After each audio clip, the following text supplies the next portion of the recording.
I don't understand why the last one fucked up so bad.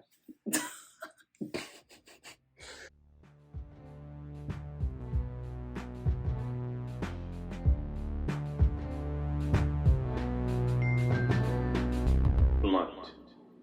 What up, fam? What up, fam? I'm leaving to this shot. Okay. I like the shirt. My shirt? My shirt. I ain't Your talking about your shirt. No, but your You shirt. talking about my shirt? You talking about your Les shirt? roses sont rouges. Child, you know, I have to stop wearing stuff I don't know what it means because Something about roses The of red, roses. but I don't know what sont mean. the roses are red. All red? Maybe. I know that se is like C apostrophe EST, Okay, so that's definitely not the roses. but I don't know what red. sont is. Maybe Les it's R. roses sont rouges. You know how to pronounce your Roticity, because I'm working on. I work on guys. All right, so I'm gonna whip it out on you real Hello, quick. guys. We were having our own little off-camera thing. I'm but gonna whip it out on you real fast. I love language. I love language. We'll tell them what you're doing for your project. Exactly. I'm about to. Okay. That wasn't the whip. Now here's the whip. Whoosh! I'm making languages. For if you guys have seen on the video, Sen is a intellectual property that I am creating, and it has a lot of fun fantasy elements that you might be used to from tabletop role-playing games that you know of already, like different regionalities. And so one element of that is culture, and with that comes language. Right? So even if you're speaking the same language as somebody else, if you're in different regions, you probably have different cultures, and you probably have different dialects in that same language. I'm actually making 7 languages for this game. And it's just like nerd boner. I love this shit. I love that it's like little math rules that determine what sounds you can and cannot make in a sentence to make it sound like it's that language, or maybe it's like a Creole of that language, or maybe it's not that language at all, but it was informed by that language at some point in time. And one of my favorites is Japanese. I speak that better than any other language besides English or Jamaican patois. I don't really speak French, but I know certain pronunciations that you aren't supposed to have. So it's not that I can speak French, but I know some rules that make it seem like if you line up their letters right, I could make it sound like. Because to make a language, you need rules. Exactly. It's just a math game. It's just a set of rules. But yeah, bust out the patois real quick. Nah, my you. Mute. No, so it's good example. I would actually your game in patois. No, I'm gonna lose so many people. Talk about your mom in patois. My mom. Okay, so what's funny about my mom? If we had chat, she gonna send me. She gonna say something in English, and then she gonna send it again in some kind of patois 2 sentences later. It don't make no sense, but that's how we talk. We go. I want to show you my phone so bad, I want to show you guys my phone so bad, but we just decide. Take a screenshot? Yeah, I'll post it up. We just decide like mid-sentence we're gonna do this one in patois, and then the next sentence is gonna be in English, and the next one it's fucking. I don't know why we do it. That's so good. But actually, I believe I heard at some point that the one vulgarity might actually be a sign of more honesty in the person who speaks with vulgarity, or as I don't know. I don't really like that study, but it might be that people who are more vulgar are more open with the communication, or they're less reserved with the communication. So they'll hold less information back. Yeah. Because omission is not necessarily dishonesty, but it is omitting information. Yeah. And then people who can speak more than one language naturally have more branches of brain growth. You have more terminals of brain growth. Yeah. Because you've been manipulating your neuroplasticity. And that's like the real trick I want in my game is I want someone who's just picking up the game to play a game.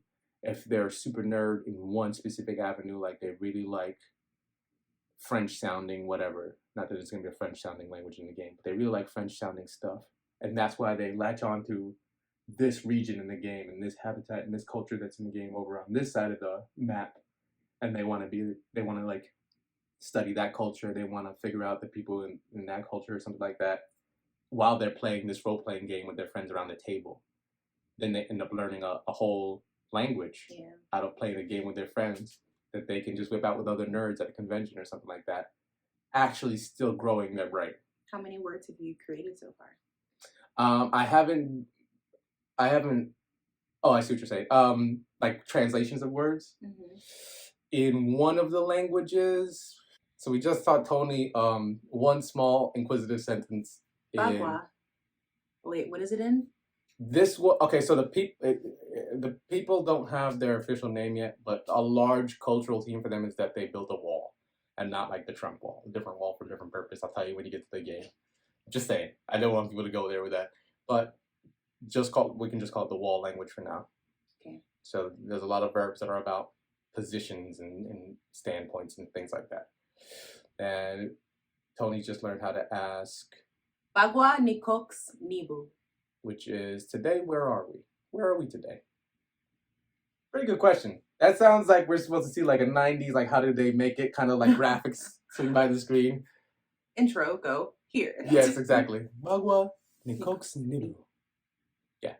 And that's cool because Toni is using a positional where that means like somewhere close.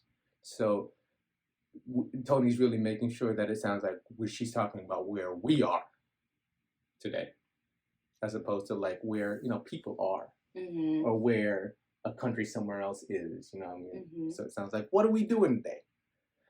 This is the third week of Fourth week of. No, this is the third week of July, or second week of July. Oh, when this video comes out, this might be the third week of July, I think. Okay. Yeah, this might I don't come know out. why I thought you meant like in terms of podcast numbers. Yes, yeah. But I think,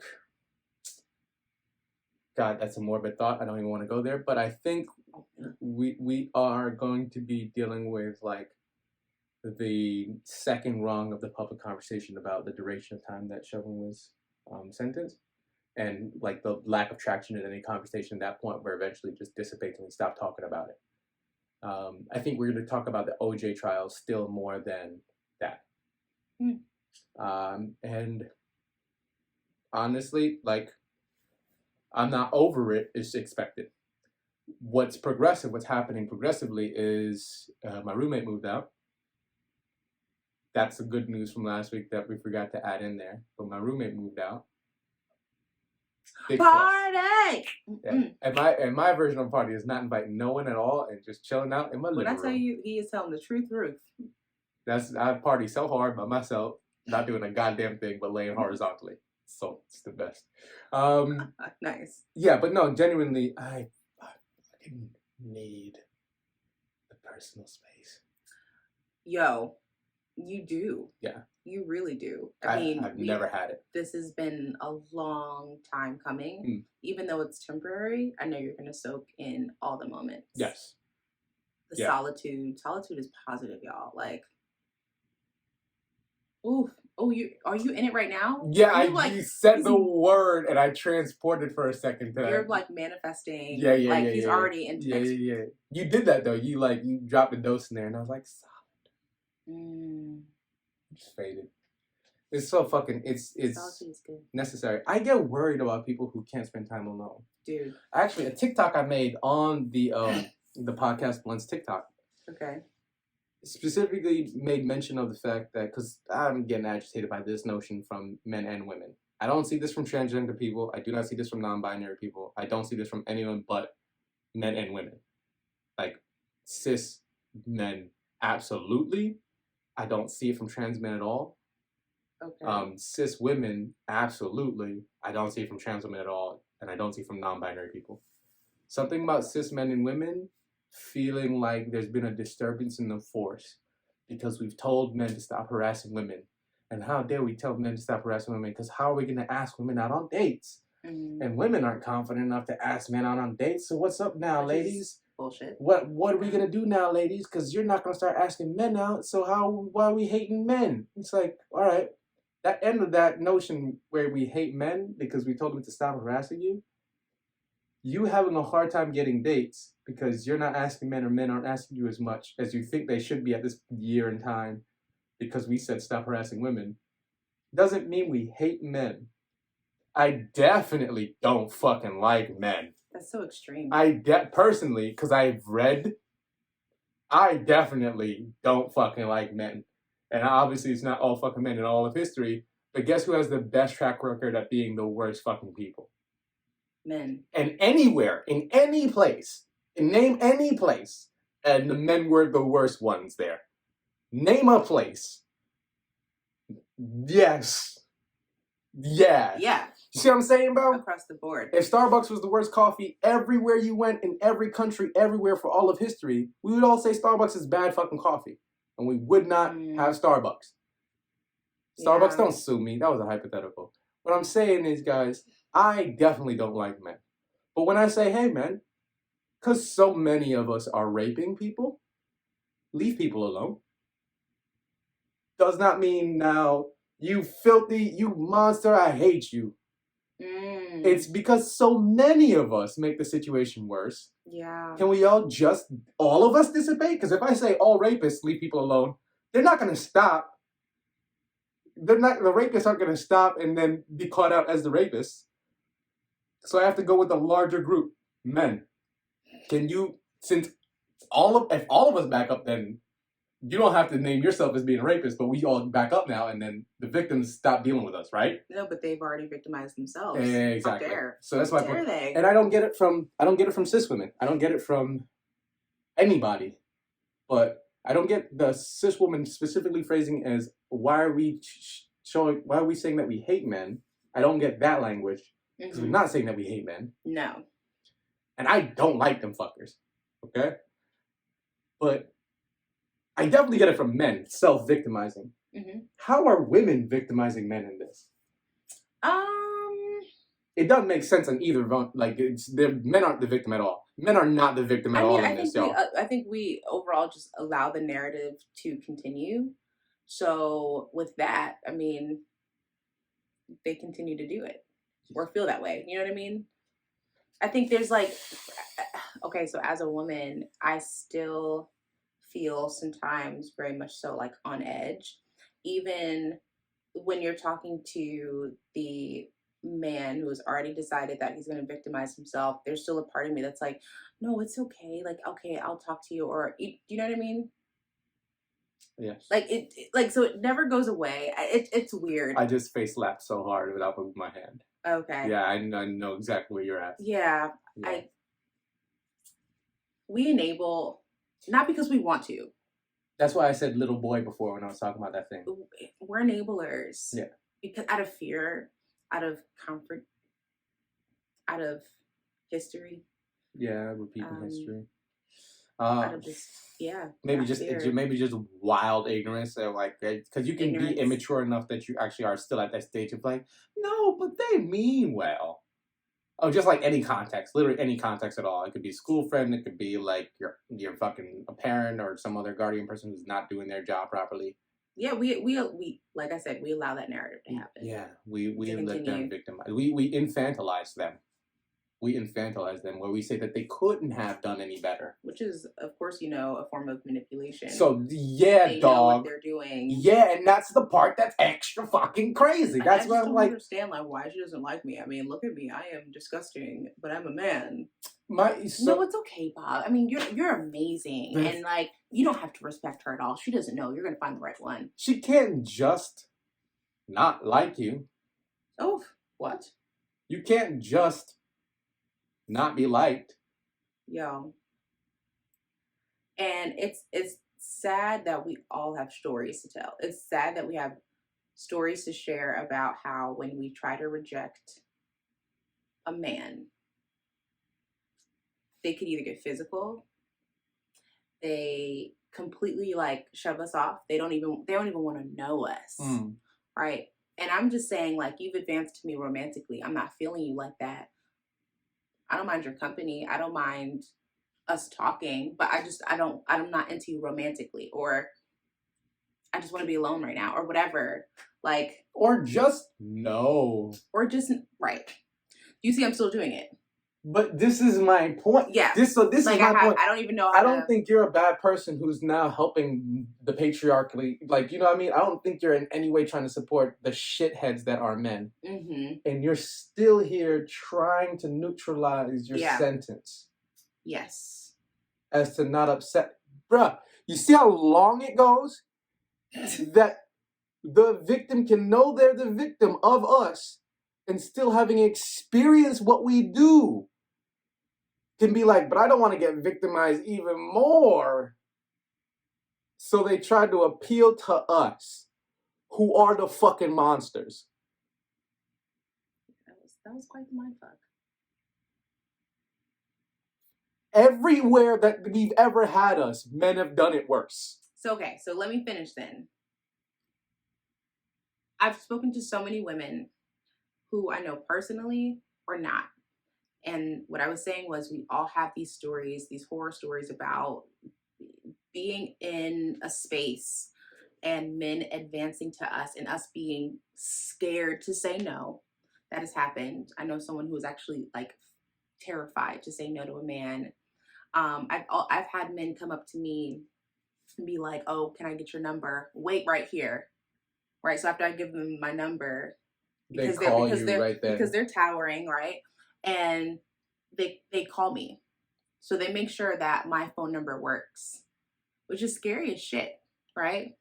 For one, what if my number doesn't work, right? Two, it's scary because what will he do or how will he react if the number isn't mine?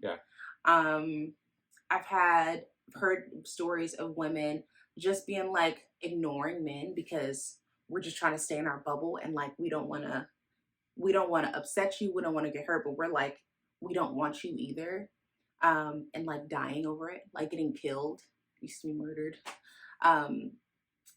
There are horror stories, man, and like it sucks that we have these stories. It sucks that I can think of so many right now, just in my life. It makes me think of fire. Like, it sounds like you're describing a petty fire. Mm. That, like, we all know how to deal with fire. You don't intentionally put your hand in a fire. Duh. But then women also have to do this extra step of not upsetting the fire. Mm. Because the fire's feelings might turn into that fire driving to that woman's house and murdering her. You see what I'm saying? Like, we all know social interactions. Like, don't be a dick to someone. Duh. But for some reason, men get to be literal fire and also dicks to people. And women are just supposed to tolerate that. And then if we just say, hey, guys, just recede, just pull back. Just pull back. Yep. It turns into, well, why are you saying you hate men? This reaction. Don't forget, I know that we tout the white privilege all the time, hashtag white privilege, but I think male privilege, in my opinion. It's the very second one.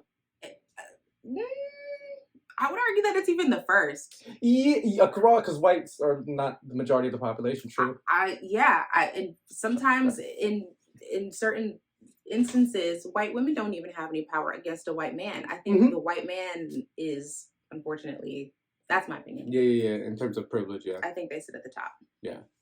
1 second, keep going. White women are the scariest. Definitely. They are the most dangerous. They are the instigator prime. But they are the catalyst. They are the catalyst. Oh, yeah. Okay, we can talk about this here. Oh, yeah. We can talk about this here. That ire that the boy who is fire has against the woman who might have put the wrong digit in her phone number, because shit like that literally can happen where you thought she wrote a 7 and it's actually a 1, and then you call and you think it's a 7, and then oh fuck, she didn't pick up, so she's now all the words. She's all the words now, and now I want her dead. Because I dialed the wrong number and I didn't have the emotional intelligence to. I'm instigated by this female now in my head. I'm making up this whole story where because she's female, reasons. And if you had a testicle or 2 and a penis, all of these reasons couldn't happen. And mind you, this isn't an issue for straight men versus not straight men. Because we don't just have straight men doing this. We have people who are trying to make themselves become straight by assaulting a woman's body or Or I'm not straight, so I can't be one of them. So I'm gonna say all this heinous shit about women's bodies. Gay men. I say this on the TikTok all the time, but Let me white tell gay men are white men first. Yo, there's some scary stuff that can happen. And I've even seen stand-up comedians talk about, like, you can have a hot girlfriend, and you're in the city, and because she's hot, by definition, everyone is attracted to her, right? And gay men will literally just walk up upon her and touch her body all over. And guess what, guys? That is entirely 100% entirely allowed if ever you hear the woman say, "Come touch me." Mm-hmm. Okay, so this is an interesting thing that I just thought of. So we talked a little bit about the privilege hierarchy and white men sitting at the top of that. I've heard stories of gay men involved with other gay men for a night, for a moment, or whatever, and being raped by that man. Mm-hmm. You know what I mean? Yeah. So, like, even in gay relationships, it doesn't have to be a man to a woman. Even in gay relationships, sometimes there'll be the more masculine partner or the feminine partner, the top or the bottom, whatever. And those who are the more feminine or the bottom or less strong. You just trickled into some of the nuance. Yes. Because it really is, we have this typicality in our head where we think it is the more feminine one will be less likely to be the aggressor. And just like I was saying before about the straight man not necessarily being the only pocket of men that would aggress against women, the feminine gay male can be often the violator as well. And it's not because it's not because of gayness, it's not because of femininity or masculinity, it's because of the male identity. Yeah. It's not because of masculinity, it's because of the male identity.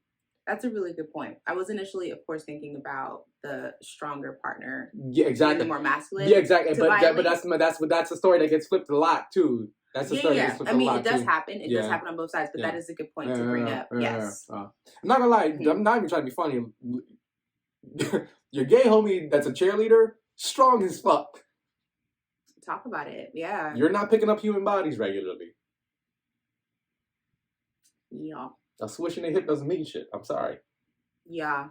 Also, another good point of why you shouldn't bother people in general, because that's the thing. It's just this typicality of thought of, well, they're the weaker one. Yeah. I'm a guy. She's a girl. I call her girl. I don't call her lady, because she's the weaker one. I'm a dude. He's a bitch. I don't call him a dude, because he acts like a lady. Isn't everything? Go fucking keep touching people, and then when they whip out a weapon on you, and your human body isn't stronger than a bullet. And you see what's crazy too is that there's such a long history of victimization in one direction so often that you would think reactionarily trans people would just start carrying more guns. You would just think, because it's in the guns are in the culture. Guns can solve your human problems quick if you have no source of conscience or you can't feel guilty or whatever. And you would think if trans people are so worried, I mean, we're allowed to have guns even though we're not allowed to be trans. We're allowed to have guns even though you're not allowed to marry someone who's the same gender as you for how many years or depending on the state. We're allowed to have guns, but you can't have an abortion if you were raped by someone you're related to. Because Texas wants us to have incest rape babies. Texas wants that. You'd think that more of these people would just carry guns and start killing more rapists. And they don't have it in them to be murderers. Which is good. We don't want murderers. We don't want rapists. But we shouldn't keep testing their fucking limits. Yeah. We shouldn't keep approaching when will you become a murderer? I know. How many generations? We should stop testing people's limits. It's just like we were talking about before with the tenacity of Black people. We shouldn't have to have found out how tenacious we are. Yeah. Hey guys, so very quickly before we wrap up, we're gonna discuss a little bit of the sundown towns again that we mentioned last week. And we're going to shout out one specific article we just looked over that was just a man traveling around trying to figure out his past, literally. And while he was doing that, was discovering that a lot of the fucked up things from the past are still very present, like sundown towns and how unsafe it is to be black, literally in a region. And very, very on brand, as we read this article just now, very on brand of a white person in an area who doesn't read very many things.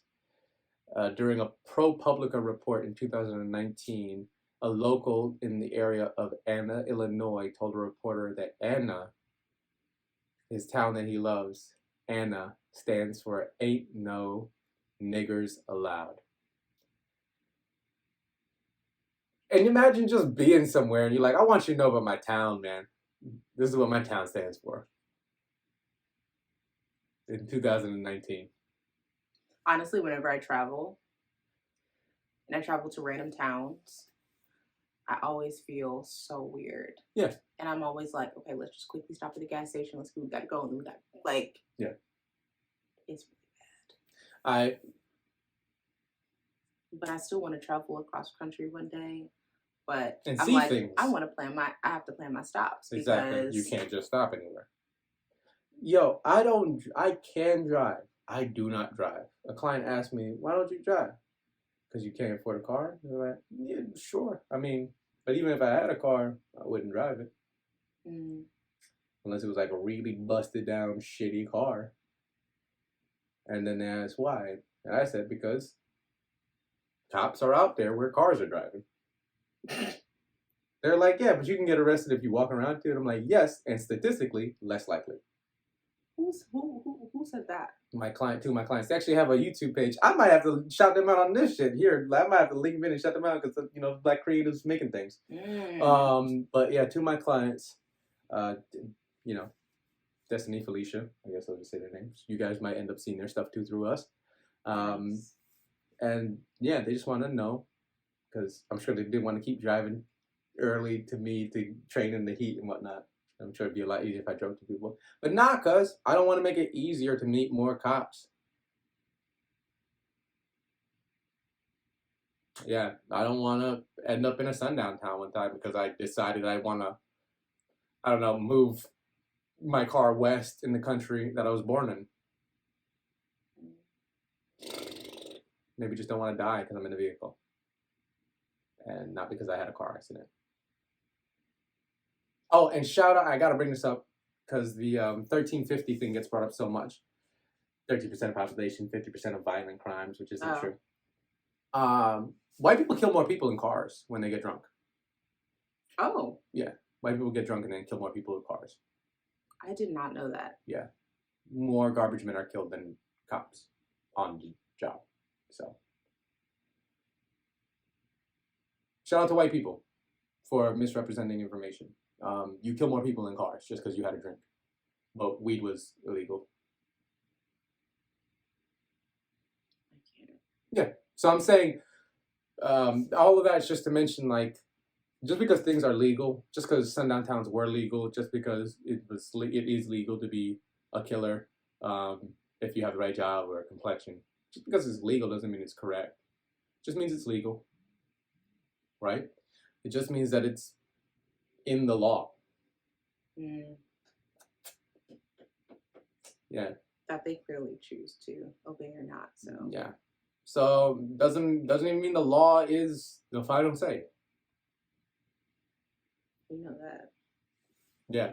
So I deal with things that are practically evidenced. Stats and shit.